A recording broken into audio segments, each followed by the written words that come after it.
Chapter की starting में हम उसी बुड्ढे को देखते हैं जो अपने आदमियों को कह रहा होता है अकीरा स्कूल में घुस गई, अब बढ़िया रहेगा, अब हमारा कान मसान हो जाएगा। उसके बाद हम स्कूल का सीन देखते हैं जहाँ पे अकीरा और सोफिया बैठी होती है। अकीरा सोफिया की तरफ देख रही होती है और सोफिया की नजर उसकी ओर होती है। तब हम देखते हैं अकीरा सैद को देख रही होती है, जो देख के सोफिया चौंक जाती है और अकीरा ये नोटिस कर लेती है। उसके बाद सोफिया उठती है और सैद के पास जाती है और उसे कहती है आ जाओ हम बाहर घूम के आते हैं। उसके बाद सैद को कुछ समझ नहीं आ रहा होता पर वो उसके साथ चली जाती है। उसके बाद अकीरा उन दोनों को देख रही होती है और फिर कुछ सोच रही होती है। उसके बाद हमें अंकल और किम का सीन दिखाया जाता है जहाँ पे वो दोनों बात कर रहे होते हैं। हम देखते हैं कि सैद ने उनको गुस्से में कह दिया था कि वापस ना आए स्कूल में और वो दोनों बाहर बैठे होते हैं। तभी बॉब अंकल हंसते और कहते चलो मुझे कंपनी मिल गई। फिर उसके बाद किम कहता है मुझे अब सही में स्कूल जाने का मन हो रहा है। उस दिन में हम अकीरा को देखते हैं जो सोफिया और सैद के पास आ गई होती है। तब वो सोफिया की तरफ हाथ बढ़ा के कहती है क्या तुम मेरी दोस्त बनोगी, क्योंकि मैं इधर नहीं हूँ तो मेरे कोई दोस्त नहीं है। अकीरा सैद को कहती है तुम इसके क्या होता, वो कहता है बॉयफ्रेंड। उसके बाद सैद वहाँ से चला जाता है और उसके बाद हम देखते हैं सैद को जो पीछे मुड़ के देख रहा होता है। तब अकीरा उसे कहती है क्यों, तब वो कहता है नहीं ऐसे ही जा रहा हूँ मैं यहाँ से। उसके बाद हम सोफिया को देखते हैं जो बॉयफ्रेंड का बात सुन के खुश हो रही होती है। उसके बाद सीन शिफ्ट होता है और हम देखते हैं सैद को जो अपनी मम्मी के रेस्टोरेंट में बैठा होता है। वहाँ उसकी मम्मी पूछ रही होती है क्या हुआ तुम्हें। तब सैद कहता है हमारे स्कूल में एक नई लड़की ट्रांसफर हुई है। तब उसकी मॉम कुछ और समझ के कहती है अच्छा तुम्हारी गर्लफ्रेंड, तो वो कहता है नहीं। तो वो कहता है मुझे थोड़ा ऑड लग रहा है। तब उसकी मम्मी पूछती है क्यों, तो कहते हैं बिल्कुल आपकी तरह है वो लड़की, जिसे सुन के उसकी मॉम शॉक हो जाती है। उसके बाद हम सैद को देखते हैं जो भी कुछ सोच रहा होता है और हम दोनों का सीन कट हो जाता है और हम नेक्स्ट सीन में एक छत को देखते हैं जहाँ का डोर टूटा होता है। वहाँ पे कोई और नहीं अकीरा होती है जो ऊपर से सैद के ऊपर नजर रख रही होती है। उसके बाद हम सैद को देखते हैं जो अचानक से ऊपर देखता है पर अकीरा उसे देख के पीछे हो जाती है। हम देखते हैं सैद कुछ नहीं देख पाया। अब हम अकीरा को देखते हैं जो उसी वक्त पीछे हो गई थी। उसके बाद हम देखते हैं उसने स्कर्ट के नीचे कुछ पहना होता है जो अजीब से वेपन टाइप का होता है। जब वो उसे आगे फेंकती है तब हम देखते हैं उसमें डिफरेंट टाइप ऑफ वेपन होते हैं। उसके बाद वो एक वेपन को निकालती है तभी उसके पीछे से एक आवाज आती है। जब वो पीछे देखती है तो कोई और नहीं सैद की मॉम होती है, जिसे देख के अकीरा उसकी तरफ वेपन फेंकती है पर उसकी मॉम एक ही बार में उस वेपन को पकड़ लेती है। उसके बाद वो उससे पूछती है तुम इधर करने क्या आए हो। तब वो लड़की ये देख के शॉक हो जाती है कि उसने एक ही बार में वेपन रोक दिया। उसके बाद हम देखते हैं कि अकीरा के फेस पे कट आ गया होता है जो उसी वेपन से आया होता है। उसके बाद हम देखते हैं सैद की मॉम उसकी तरफ अटैक करने बढ़ती है और एक ही स्मैश में उसको नीचे गिरा देती है। पर हम देखते हैं उसे कुछ नहीं हुआ होता क्योंकि सैद की मॉम ने उसे छोड़ दिया होता है। उसके बाद उसका गला पकड़ के कहती है दूर रहो मेरे बेटे से। जिसके बाद हम अकीरा को देखते हैं जो बहुत डर गई होती है। उसके बाद क्लास का सीन दिखाया जाता है जहाँ पे मैडम वहाँ पे बैठी होती है। तभी वहाँ पे किम की एंट्री होती है जो लेट आया होता है। तब मैम उसे बैठने को कहती है। तब हम देखते हैं सैद और किम का फ्लैशबैक जहाँ पे वो दोनों बात कर रहे होते हैं। तब किम कहता है मुझे तुम्हारे स्कूल में वापस से आना है। तब सैद कहता है तुम नहीं आ सकते। तब किम उससे रिक्वेस्ट करता है और सैद मान जाता है। उसके बाद वो कहता है फॉर्मल मत होना मेरे से, अब मुझे एक दोस्त चाहिए ना कि कोई बॉडीगार्ड। तब हम देखते हैं कि मान जाता है। उसके बाद जैसे ही वो उसको थैंक यू बोलने वाला होता है सैद गुस्से में आ जाता है और कहता है मैंने कहा ना मुझसे फॉर्मल मत होना, ये बोल के सैद वहाँ से चला जाता है। उसके बाद हमारा सीन शिफ्ट होता है और हम देखते हैं अकीरा को। उसके साथ होती है सैद की मॉम जो उसे कहती है भागने का मत सोचना और मुझे अपने लीडर के पास लेके जाओ। उसके बाद सीन शिफ्ट होता है, हम क्लासरूम का सीन देखते हैं जहाँ पे सैद सोया होता है और हम देखते हैं सैद को अजीब सी फीलिंग आ रही होती है। उसके बाद वो उठता है और वापस से सो जाता है क्योंकि उसे कोई काम नहीं है। उसके बाद हम देखते हैं बहुत सारे पीरियड जा चुके हैं। इवनिंग के टाइम पे सैद उठता है और बाहर आ जाता है। अब हम सोफिया को देखते हैं जो सैद की चिंता कर रही होती है। इसको हमेशा ही चिंता रहती है सैद की। उसके बाद सीन शिफ्ट होता है और हम देखते हैं सैद अपनी कार में आ चुका होता है। उसके बाद वो अंकल को कहता है कि कैफे ले चलो। तब हम देखते हैं वो दोनों कैफे आ चुके होते हैं पर कैफे का डोर क्लोज होता है जो देख के सैद को कुछ अजीब लगता है। उसके बाद वो अपनी मॉम को कॉल करता है पर वो उसकी मॉम उसका कॉल उठाती नहीं है और हम देखते हैं सैद को भी थोड़ा अजीब लग रहा होता है। उसके बाद सीन शिफ्ट होता है और हम अकीरा और सैद की मॉम को देखते हैं जो कहीं जा रहे होते हैं। उसके बाद हम देखते हैं सैद की मॉम उस लीडर के घर के बाहर आ चुकी होती है। की स्टार्टिंग में हम देखते हैं कि सैद की मॉम वहां आ चुकी है और वो अकीरा को कहती है यहाँ से भागना नहीं। उसके बाद सैद की मॉम अंदर एंटर करती है जहाँ पे दो लोग खड़े होते हैं। वो दो लोग उसे रोकते हैं और कहते हैं तुम अंदर नहीं जा सकती। तब वो कहती है मुझे तुम्हारे बॉस से मिलना है। उसके बाद हम देखते हैं वो दोनों बंदे कहते हैं तुम किस गैंग से हो। तब वो कहती है यहाँ से साइड हटो वरना मैं तुम्हें मार दूंगी, जिससे सुन के वो दोनों गुस्सा हो जाते हैं। उसके बाद हम देखते हैं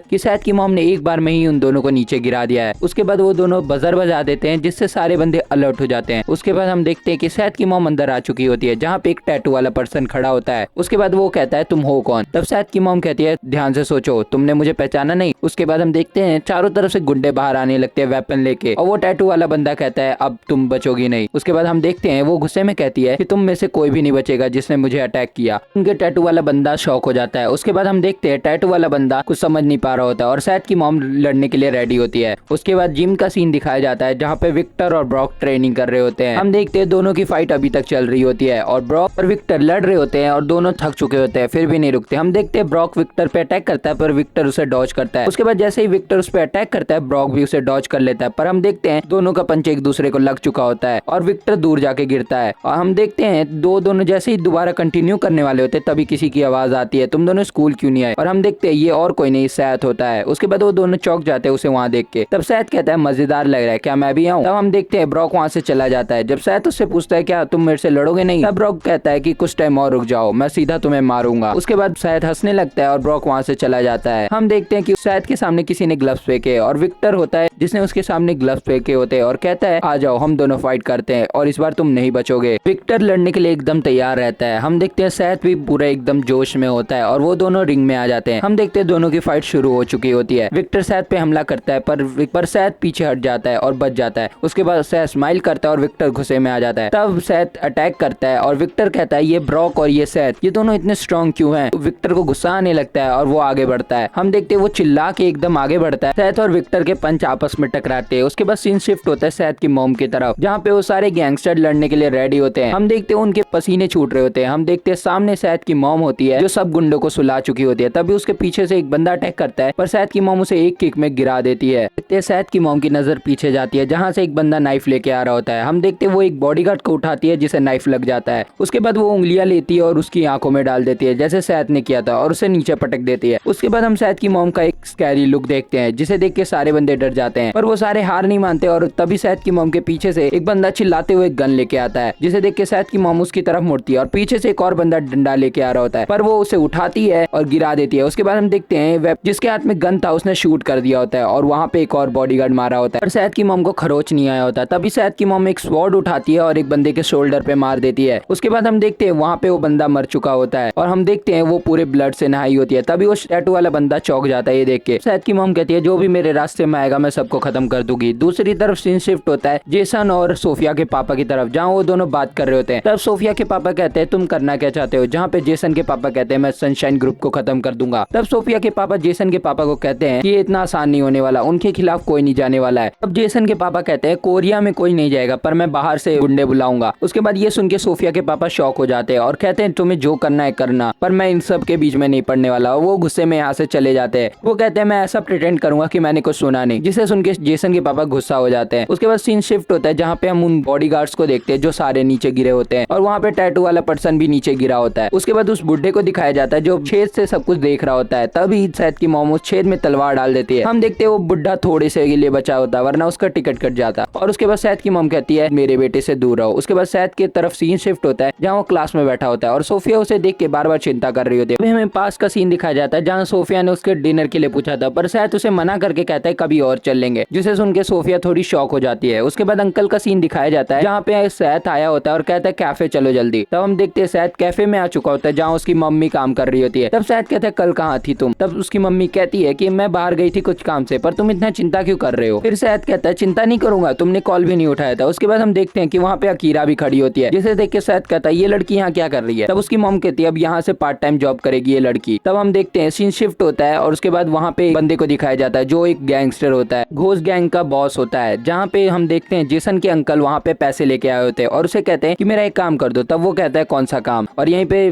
चैप्टर एंड हो जाता है। चैप्टर की स्टार्टिंग में हम जेसन के अंकल और उस बॉस को देखते हैं जो मीटिंग कर रहे होते हैं। तब बॉस कहता है कि तुम चाहते हो कि मैं सनशाइन ग्रुप को ठिकाने लगा दूं। तो बॉस क्रीपी से स्माइल करके कहता है तो फिर तुम्हें भी एक काम करना पड़ेगा मेरा। सीन शिफ्ट होता है और हम जूजू आइलैंड वाले अंकल को देखते हैं जो पिट रहे होते हैं किसी से। तभी उसके सामने कुछ लोग आते हैं जो और कोई नहीं ब्लैक ग्रुप के चीफ होते हैं। तब हम देखते हैं उनमें से एक बंदा जो मेन होता है वो कहता है कि तुमने मेरे भाई को क्यों मारा। तब वो अंकल कहते हैं तुम गैंग वॉर करना चाहते हो। तब वो कहता है नहीं, बस अपने भाई का बदला लेना चाहता हूँ। और वो गुस्से में कहता है जिस बंदे ने उसे मारा था बुलाओ। तब कंपनी की तरफ सीन शिफ्ट होता है जहाँ पे अंकल खड़े होते हैं और वो कुछ सोच रहे होते हैं। तभी उनको एक कॉल आता है। जब अंकल पीछे मुड़ते हैं और फोन उठाते हैं तब वो हैरान हो जाते हैं क्योंकि वो उस अंकल का फोन था। वो कह रहे होते हैं कि बॉस ये लोग मेरे को मार रहे इधर, तो आप जल्दी आ जाओ। तभी वो बंदा फोन छीन के कहता है उस लड़के को भी लेके आना जिसने मेरे भाई को मारा था। तब ये सुन के अंकल बहुत गुस्सा होते हैं और कहते हैं तुम हो कौन। तब अंकल कहते हैं मैं उधर आके तुम्हें मार दूंगा। उसके बाद सीन शिफ्ट होता है जहाँ सैथ चिड़ियों को देख रहा होता है और तब वो देखता है कि अकीरा क्लास में आती है। जब वो अकीरा की तरफ देखता है तो अकीरा उसे देख के डर जाती है। उसके बाद सैथ उसे साथ में बुलाता है और दोनों टेरेस पे जाते हैं और सोफिया उनका पीछा करने लगती है। फिर सोफिया कहती है ये गलत है पर मैं करूंगी। उसके बाद हम अकीरा और सैथ को देखते हैं जब सैथ उससे पूछ रहा होता है तुम मेरी मम्मी के साथ क्या रिलेशन रखती हो। जिसके बाद अकीरा उसे कोई जवाब नहीं देती और सैथ उसे डराने लगता है। तब अकीरा रोने लगती है और बहुत जोर जोर से रोती है जिसे सुन के सोफिया भी वहाँ देखने लगती है। सैथ और सोफिया दोनों कंफ्यूज हो जाते हैं। तभी सोफिया वहाँ पे चुपचाप आ जाती है और सीन शिफ्ट होता है और हम देखते हैं उस गैंगस्टर को जो कि अपने घोस्ट गैंग के मेंबर के पास आया होता है और वहाँ पे देखता है कि सारे पड़े होते हैं। तब वो उस बुढ़े को देखता है जो एकदम सदमे में बैठा होता है जैसे उसकी गर्लफ्रेंड उसे छोड़ गई हो। तब उससे वो पूछता है मेरा एक काम करोगे। तब वो कहता है कि सनशाइन ग्रुप को ठिकाने लगा देना। जिसे सुन के वो बुढ़ा कांपने लगता है और उसको कुछ नहीं समझ आ रहा होता। तब हम देखते हैं सैथ को जो इवनिंग के टाइम पे अपने घर जा रहा होता है। तभी उसके सामने वो चारों क्लब के लीडर आ जाते हैं जो उसे कहते हैं ओए एरोगेंट बास्टर्ड। तब हम देखते हैं सैथ स्माइल करता है और कहता है तुम्हें लड़ना है। तब हम जेसन को देखते हैं और हमें पता लग जाता है कि इन सबको जेसन ने भेजा है। उसके बाद वो सारे स्टेडियम आते हैं जहाँ पे उनमें से एक बंदा उसे कहता है तुम बहुत ज्यादा ही एरोगेंट हो। तब वो कहता है मैंने ऐसा क्या किया। तब वो कहता है चुप रहो तुम्हें जब से आए हो तब से फाइट कर रहे हो। तब सैथ कहता है सीधा बोलो ना तुम्हें लड़ना है। तब हम देखते हैं उनमें से एक बंदा उसकी तरफ बढ़ता है पर सैथ गुस्से में कहता है तुम सबको मैं मार दूंगा। तब वो बंदा उसकी तरफ बढ़ता है तभी उसे एक बंदा रोकता है कहता है मैं पहले से लड़ूंगा। उसके बाद हम देखते हैं कि वो अपना स्टिक निकाल लेता है और सैथ कहता है मैं तुम्हें अपने खाली हाथ से मार सकता हूँ। उसके बाद हम देखते हैं वो बंदा भी गुस्से में आ जाता है और उसकी तरफ बढ़ता है पर सैथ एक ही बार में उसे डॉज करता है और उसके स्टिक को पकड़ लेता है। उसके बाद हम देखते हैं कि वो नीचे से जाके उसे किक मारता है और वो बंदा थोड़ा शॉक हो जाता है और सैथ स्माइल करने लगता है। हम जेसन को देखते हैं जो ये देख के डर रहा होता है कि ये लोग इसे मार पाएंगे अकेले अकेले। तब हम देखते हैं जेसन के बगल में कुछ लोग आते हैं जो और कोई नहीं किम होता है। उसके बाद देखते हैं उसके दूसरे साइड अंकल आ गए होते हैं। वो दोनों सैथ की तारीफ कर रहे होते हैं। तब हम जेसन को देखते हैं जिसकी फट जाती है देख के। दूसरी तरफ सैथ और उसकी फाइट चल रही होती है। सैथ उसे एक पंच मारता है और वो नीचे गिर जाता है। तभी दूसरा पर्सन उस पर अटैक करता है। सैथ उसे डॉज कर लेता है बड़े ही आसानी से। उसके बाद सैथ को पीछे से एक बंदा पकड़ लेता है और कहता है तुम्हें क्या लगा हम यहाँ पे फेयर फाइट करने आए हैं। उसके बाद सैथ स्माइल करता है और कहता है अब मजा आएगा। उसके बाद जैसे ही सैथ की तरफ वो बंदा अटैक करने बढ़ता है सैथ उसके मुंह पे पंच मारता है और पीछे वाले को नीचे गिरा देता है। उसके बाद हम देखते हैं उसने दो और को ठिकाने लगा दिया होता है जिसे देख के जेसन और वो पर्सन शॉक हो जाता है। उसके बाद किम कहता है ये याद है तुम्हें बचपन में इसने एक बंदे को ही मार दिया था जान से। उसके बाद अंकल कहते हैं हाँ मुझे याद है एक हैमर नाम का बंदा था उसे भी इसने अंधा कर दिया था। जिसे देख के जेसन शॉक हो जाता है और सैथ को देखते हैं जो वहाँ पे डेविल स्माइल दे रहा होता है और उसने सबको पीट दिया होता है। तब वो लास्ट बंदे को कहता है तुम नहीं लड़ोगे मेरे से। तब वो कहता है मैं लड़ने नहीं आया था। तब सैथ कहता है चलो डरपोक। फिर उसके बाद हम सैथ को देखते हैं जो वहाँ से जाने लगता है पर किम उसे आवाज मारने लगता है और अंकल ये देख के डर जाते हैं। तब किम कहता है बॉस ये जेसन ही ने इन सबको भेजा था। तब किम कहता है ये तो सबसे बड़ा बेवकूफ है इसको छोड़ दो वार्निंग दे के। उसके बाद हम किम को देखते हैं जो कहता है जेसन तुम्हारी किस्मत अच्छी है क्योंकि बॉस ने तुम्हें छोड़ दिया। और जेसन वहाँ पे ही खड़ा रह जाता है डर के मारे। हम अंकल को देखते हैं जो कि उस बॉस के पास आ चुके होते हैं जो सामने बैठा होता है। के बाद अंकल सेकंड अंकल की तरफ बढ़ रहे होते हैं पर रास्ते में